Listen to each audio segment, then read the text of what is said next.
இன்றைய புனிதர்கள் புனித ஸ்டீனஸ் மற்றும் ஜோவிதா. இவர்கள் மிகவும் சிறந்த ஒழுக்கமுள்ள கடவுள் பக்தியுள்ள குடும்பத்தில் பிறந்த சகோதரர்கள். இவர்கள் இருவரும் கடவுளை பற்றி மிகவும் சிறப்பாக எந்த பயமுமின்றி துணிச்சலுடன் ஏற்றியன் வேத கலாபனையின் போது பிரான்சிஸ்கோ என்ற ஊரில் போதித்து வந்தனர்.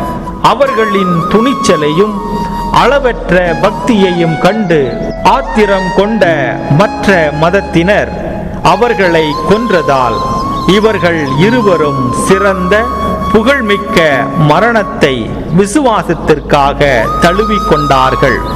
ஃபஸ்டீனஸ் குருவானவராகவும் ஜோவிதா திருத்தொண்டராகவும் இருக்கும்போது ஜூலியன் என்னும் வேற்று மத பணியாளர் இவர்களை சித்திரவதை செய்து கைதாக்கி சூரியனை வழிபடுமாறு வற்புறுத்தினர். ஆனால் இவர்கள் இந்த உலகத்திற்கு சூரியனை படைத்த உயிருள்ள கடவுளை மட்டுமே வழிபடுவோம் என்று துணிச்சலுடன் கூறினார்கள்.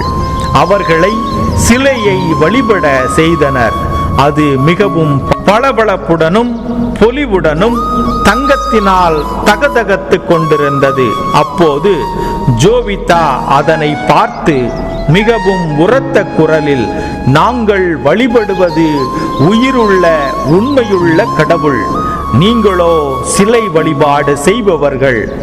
இந்த பளபளக்கும் சிலை விரைவில் கருப்பு நிறமாக மாறுவதை கண்டு மிகவும் அவமானப்படுவார்கள். அதை சொல்லும் போதே அதே சிலை கருப்பாக மாறிவிட்டது. அதை கண்ட அரசன் உடனே அந்த சிலையை சுத்தம் செய்ய உத்தரவிட்டான். அந்த சிலையை சுத்தம் செய்ய அந்த குருக்கள் அதை தொட்டவுடனே அந்த சிலை சாம்பலாக கீழே விழுந்தது. அதன்பின் ஃபஸ்டினாவையும் ஜோவிட்டாவையும் அங்குள்ள மைதானத்தில் கொண்டு வர சொல்லி எல்லோருக்கும் முன்னிலையில் 4 சிங்கங்களை அனுப்பி கொல்ல நினைத்தான். ஆனால் அந்த சிங்கங்களோ அவருடைய காலடியில் வந்து அமைதியாய் படுத்து கொண்டன. அதனால் கோபம் கொண்ட மன்னன் அவர்களை இருட்டு பாதாள சிறையில் தள்ளி அவர்களுக்கு உண்பதற்கு உணவோ அருந்துவதற்கு நீரோ அளிக்காமல் சித்திரவதை செய்தான். ஆனால் அவர்களுக்கு தைரியத்தையும் சந்தோஷத்தையும் கொடுக்க வான தூதர்கள் அவர்களுக்கு பணிவிடை செய்தனர். அப்பொழுது பெரிய நெருப்பு பிளம்பு அவர்களை சுற்றி கௌரவித்தது.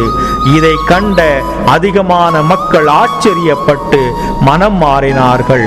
அதன்பின் அவர்களின் தலைகளை துண்டிக்க ஏற்பாடு செய்த போது இவர்கள் இருவரும் முழந்தாளில் இருந்து வீர மரணத்திற்கு தங்களை கையளித்தார்கள்.